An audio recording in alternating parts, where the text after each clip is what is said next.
Welcome back, everyone. Welcome to Remso Republic Live. Do me a quick favor. Go ahead and follow me on Twitter at Remso101. That's REMSO 101. For those of you that are in a bit of a podcast deficit because we're on our season break for the Remso Republic podcast, hopefully doing these live streams more often during the off season will go ahead and keep you engaged. This gives me so much more time to cover current events, bring on people that have, extremely difficult schedules that I've got, record an episode with them like 3 months out in advance. And next thing you know, they may have ended up killing somebody or something like that, or they're in jail. And next thing you know, it's like, oh, we got to scrap the episode. Not that that's happened. Not that that's happened at all, but, it's a crazy, crazy world. But just to let you know, we do have new episodes of Live Free and Grow with Jason Carrier out on the Remso Republic podcast feed. So go ahead and you can listen to Jason talk about homesteading, survival skills. Cryptocurrencies is something he's jumping into right now. You could listen to that if you want the audio only stuff. But thank you for being with us here tonight. There are very few instances lately because I'm on such a crazy schedule where I actually try and carve out time to read a physical book. And no, I'm not just like, oh, I'll tune in an audiobook on the car when I'm on the treadmill or something. I mean, like actual paper books, like actual stuff. For the millennials out there, they used to be these things you would print out and you would actually have to turn the pages and stuff. But it's something interesting when I go ahead and take the time to actually say, okay, this is my dedicated reading time. And recently, as I was getting my list of books to go ahead and read as we get towards the holidays together, somebody recommended a book by Jeffrey Tucker from Fee. And I was like, well, I already read all his articles. Why would I want to go ahead and read a book he's doing? Why would I have to pay for that? I could read stuff for free. And they're like, bro, you've got to go ahead and get this book. It's called Wing Collectivism. I'm like, is that just what the book's about, or is that the actual name? And they're like, no, man, it's actually called Wing Collectivism. Go on Facebook right now. And some dude is like basically calling him, a neoliberal and all this other stuff. And he's a leftist and all this other stuff. And it's like the right's going crazy. I'm like, okay, is it the right or is it like the alt-right? And man, let me tell you, not only was the controversy just kind of out there, like we're pushing Jewish banker conspiracy theory crazy, but I went ahead and ordered a copy of the book. I'm a few chapters away from finishing it, but the book is Wing Collectivism.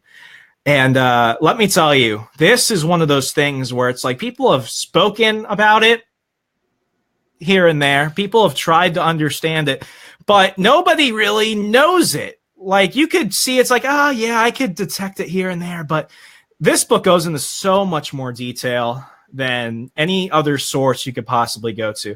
And with us tonight, I want to go ahead and bring on the author of the book, Jeffrey Tucker. Sir, how are you doing tonight? Thank you for coming on. Listen, it's a pleasure to be here. I'm so glad to be here. And thank you for having me. And thanks for saying that. I do think the book is special. It's the only one I know of that tries to give an overview of the philosophical heritage that the alt-right represents. It's not just the alt-right. I mean, it's a kind of a tendency that you see in politics in the U.S. and in Europe. And what I did is I dug really deeply into the history to figure out, who are the philosophers? What are the ideas that gave rise to this stuff? I'm convinced that everybody is a kind of a slave of a dead philosopher, and I wanted to find out what that was.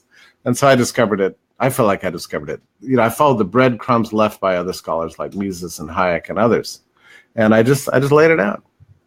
Exactly. And that's the thing that people don't understand. They tend to think that it just happened like as soon as Trump became president. And I could before I even really began to understand that this was an actual cultural movement to a large degree, I began to see it in the 2012 Republican primaries. You look back, you could see, George McGovern running as independent for president. You go way back and you're touching the progressive era. When I've spoken to some people who are, I wouldn't call them alt-right, maybe alt-light to a degree, where it's like, yeah, if the Indians stay in India, they'll be good. If the blacks stay in Africa, we'll be good. They're those types of folks to a large degree. They have been getting upset with the title, and it bugs me when they refuse to even read the book. Like, I read books by people that I'm like, okay, I might not like the person or the premise, but I'll go ahead and read it. And they're avoiding your book because they don't like the title, Wing Collectivism. And you say it pretty early on in the book. It's not inherently a right-wing thing. You go ahead and you begin to take it down a little bit. Can you explain that? Yeah, let me just back up a little bit. So I got the term right wing really comes out of a movement that began to develop in the early 19th century, growing out of Hegel's philosophy. Hegel was a historicist, and he an anti-liberal in many ways. And he posited that there was an end of history, that history would take along its own trajectory that would be sort of meta, above human action, human choice. And this end point of history would be the state. And it would be the Prussian state and the Prussian church, in his case. But the Hegelians that came afterwards, and they're against laissez-faire. They're against the tendency that was going on in the world towards ever freer economies and human choice and freer markets and the commercial sector. And his movement broke into two halves. One was a left-wing variety and one was a right-wing variety. The left believed that the whole world was going to head in this trajectory towards a final state of perfection. And Mises wrote this in 1956, that these people became the Marxists. On the other hand, there was a right-wing version of Hegelianism that eventually became the Nazis and the fascists. And I stand by the term right-wing here, because I think we have to have some way to distinguish these two schools of thought. They tend to hate each other. I mean, the fascists and the communists have always been bitter opponents, the Nazis and the communists. But on the other hand, in some ways, they're the two sides of the same coin, But the reason I use the designation right wing is that I feel like we need to be able to distinguish people like, Carl Schmitt and Thomas Carlyle and some of these other figures I'm talking about, Spengler and everything, from the hard Marxists that they opposed. You have to understand that both left and right versions were anti-libertarian. They're both anti-liberal. They both wanted to overthrow human choice in the free market and the ennoblement that comes with a commercial society. So that's the reason for the title. And I agree with you. A lot of people have instinctively against it because they're going, oh, well, the fascists, the Nazis were not right-wing, they're left-wing. I defend it in the introduction. I take it on, right at the outset. Exactly. And I mean, it's just a common argument I'm hearing is, oh, well, why didn't he write a book about left-wing collectivism? And you go ahead and you look anywhere, and how many different ways do we need to do it? Like, we know that it exists. This is one of those things that within, the liberty movement, the conservative movement, the moment you put right wing on it, it became a trigger word for some people. Oh, I know. And I should be clear, I am really distinguishing. What I'm talking about has nothing to do with traditional conservatism of the American sort. This is not Buckley. This is not Russell Kirk. This is not Edmund Burke. This is not Alexander Hamilton, right? This is a foreign tradition. It's a complete Hegelianism that has very low regard for human choice, human liberty, human dignity, individualism, rights, the free market. None of this stuff plays any role, whereas it does play a role in traditional conservatism. So what I'm discussing, I think, is more correctly called right-wing Hegelianism, right? But I can't put that as a title. So I call it right-wing collectivism. I think it's a good designation. But it is really different. It departs as much from libertarianism as it does from, say, something like Burkean or Buckleyite conservatism. Exactly. When people have been getting upset with this, do you think it's because it's a lack of knowledge, it's a lack of understanding, the threats of the alt-right, where this right-wing collectivism comes in? Or is it, as I've seen it, you tend to call out their own insecurities, because now it's like, okay, these things you think these things that you think are okay here and there, when you actually look into it, you're buying into the same statist. That's right. Ideologies. One of the chapters, chapters in there covers, the philosophical backdrop. I discuss some of the IQ obsessions of this crowd, and they're longing for a homogeneous demographic, right? So what's interesting to me is that this longing for a homogeneous demographic is something that you find in common with all anti-liberal or anti-libertarian schools. It became very intense in the late 19th century, to the point that it led to a big eugenics movement in the United States. There were left-wing and right-wing versions of the eugenics movement too. There were left and right wing versions of the progressive movement. But there, what's interesting to me, there is nothing being said by the alt-right that wasn't being said more than 100 years ago by the rightist right-wing progressive set. It's the same crowd. I mean, they were against diversity in the population. They were against free trade. They're for authoritarian forms of government. They're in favor of demographic planning based on scientific management. They wanted strongman rule. They wanted massive restrictions on immigration. They got them.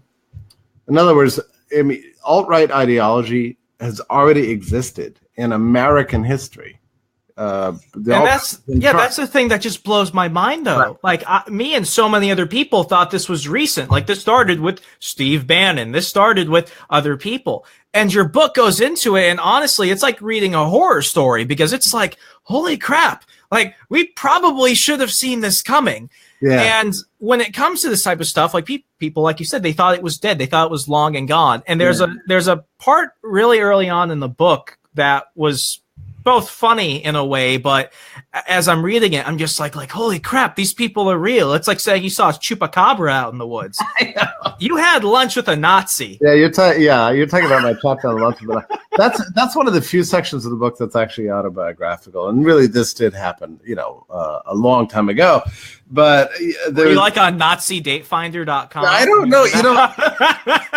This lunch was set up for me. And I remember distinctly who set it up. And it was a journalist living in Washington at the time who had met at a cocktail party or something like that. And he somehow thought that I needed to meet this lady.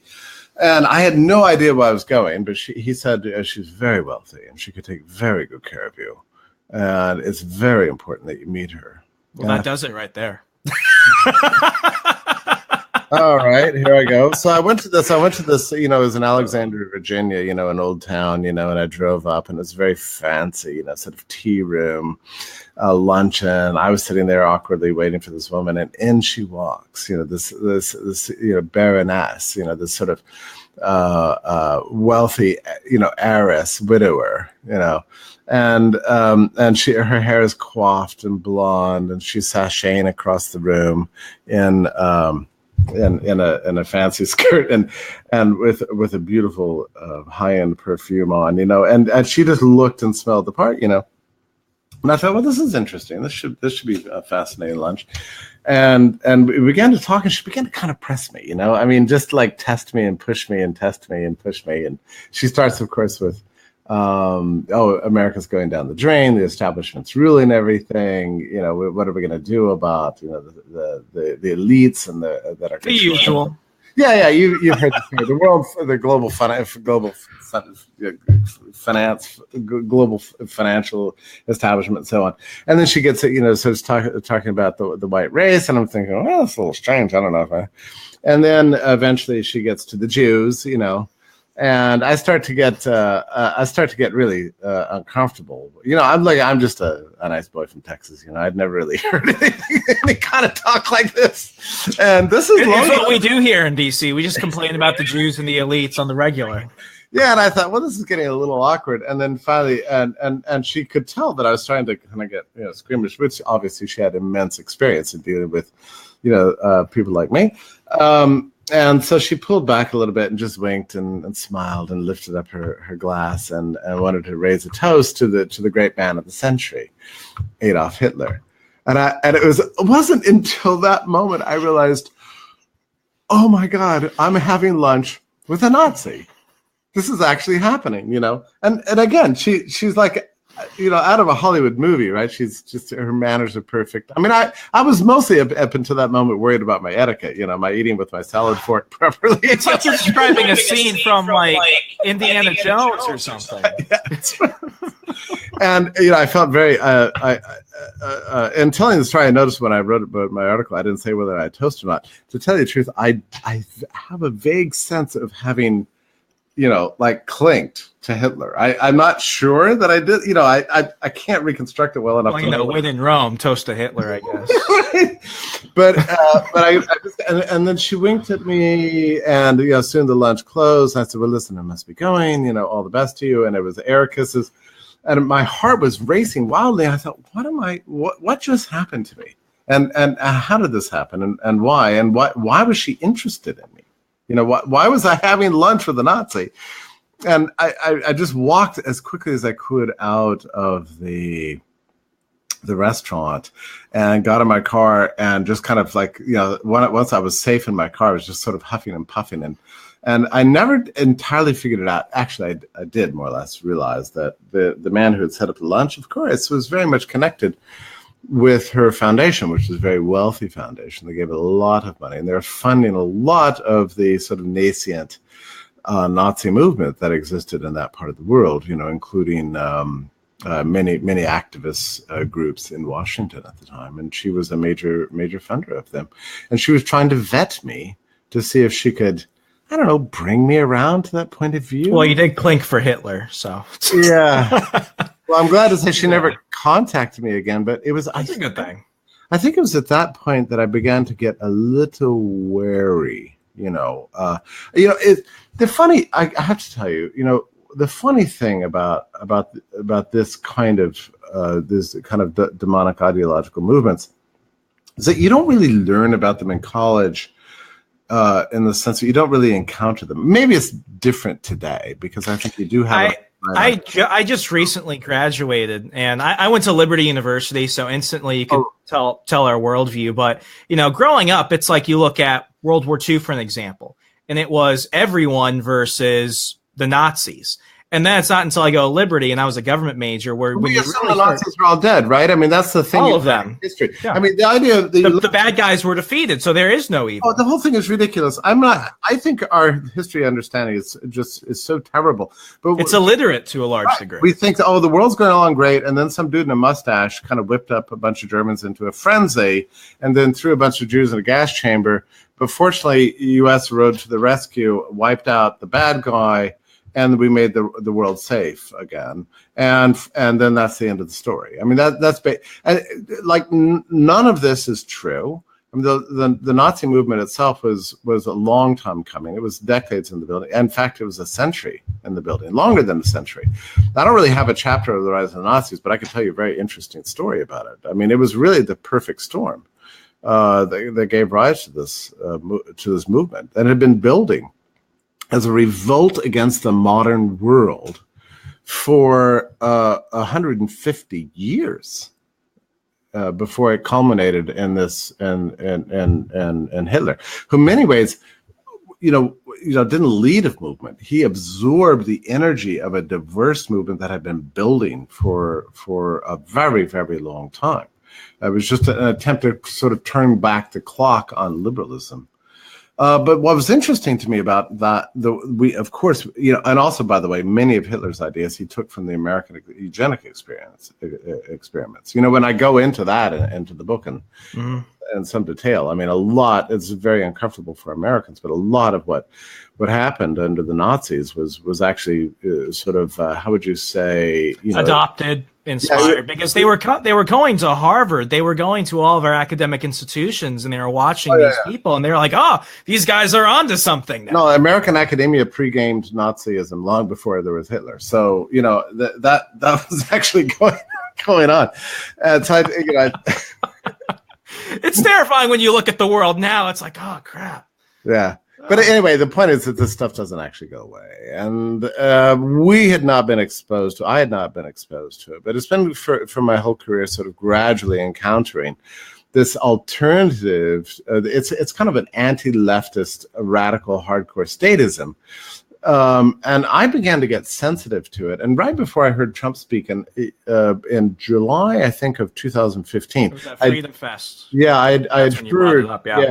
I had just read Mises's book Omnipotent Government, which is a book entirely based on right-wing collectivism, essentially. This is the whole book. And I had just read the book. So in many ways, my book is a follow-up to Mises's 1944 work. And when I heard Trump talk, and I'm not here to say, I'm not saying, Trump's a Nazi. He's a very good marketer of an ideology, and he's very good at understanding sort of, what the people want to hear, and he gave voice to this firmament that was already out there, which is not pro free market. It's not pro liberalism. It's not in favor of the commercial society. It's not in favor of ever more diversity and free association. It's another version of Essential Plan. And I sniffed it out very quickly in July 2015. And the people sitting around me did not and could not understand why I was so shaken, by the speech. So it was at that point that I realized I had a job to do.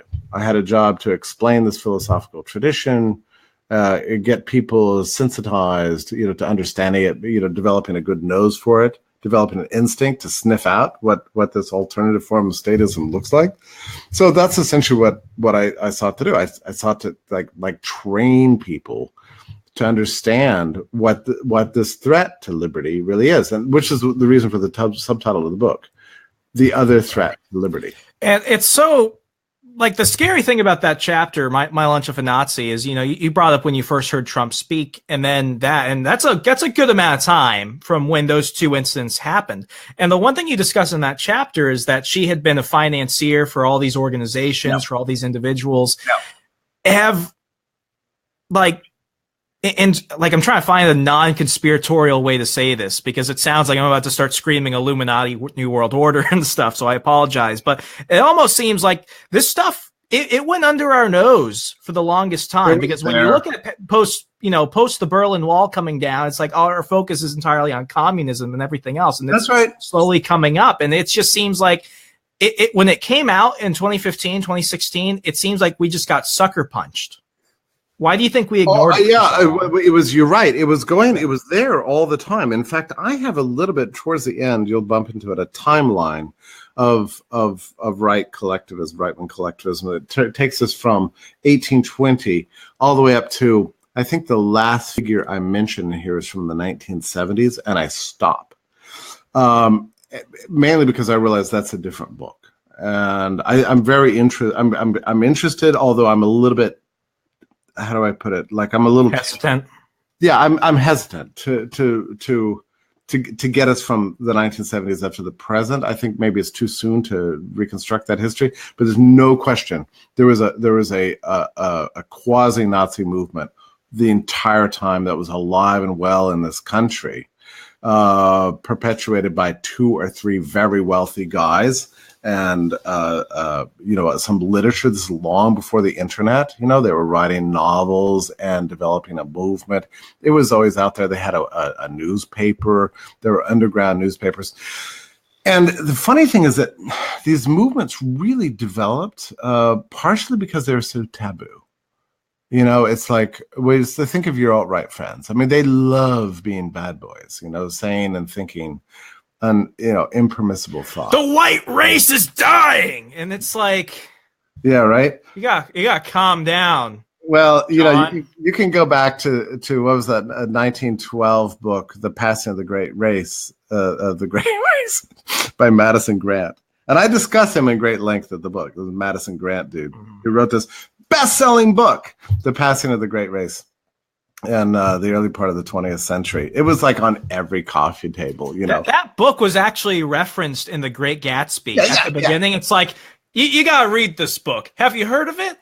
Yeah, it's so funny. And so you combine that with Spenglerian historicism and racial panic from the white people. And by the way, back a century ago, the white people were not, they weren't concerned about, I don't know, what are people concerned about? Mexicans today or something. I don't know what people are concerned about, or, Islam or something like that. Give it a year, we'll be screaming about the Canadians. Yeah, right. But back then they worried about three main groups: the Slavs, the Southern Italians, and the Jews. Right. So, but even back then, the Irish were not considered to be white people, and the Jews certainly weren't considered to be white people. So the only people who were really white people a century ago, according to the eugenics movement and the white nationalist movement at the time, were basically Germano, English, Anglo-Saxon, Protestants of a particular variety, certainly not Catholics, and certainly not Jews, or certainly not like Slavs, you know, but they were not considered to be white people, or much less Italians. So, you know, I mean, this stuff is really grim. I'm so sensitive to it now. I mean, like, we've been there and we've done that. It led to terrible things a century ago. I mean, it led to Jim Crow laws and segregation and highly regulated labor markets, massive immigration restrictions, marriage licenses, just terrible things across the board. There's nothing good that came out of this movement. And it's weird to me that like a century later, you've got all these young dudes going, hey, here's something new. I never thought of it that way. Wow, the white race is under threat, you know?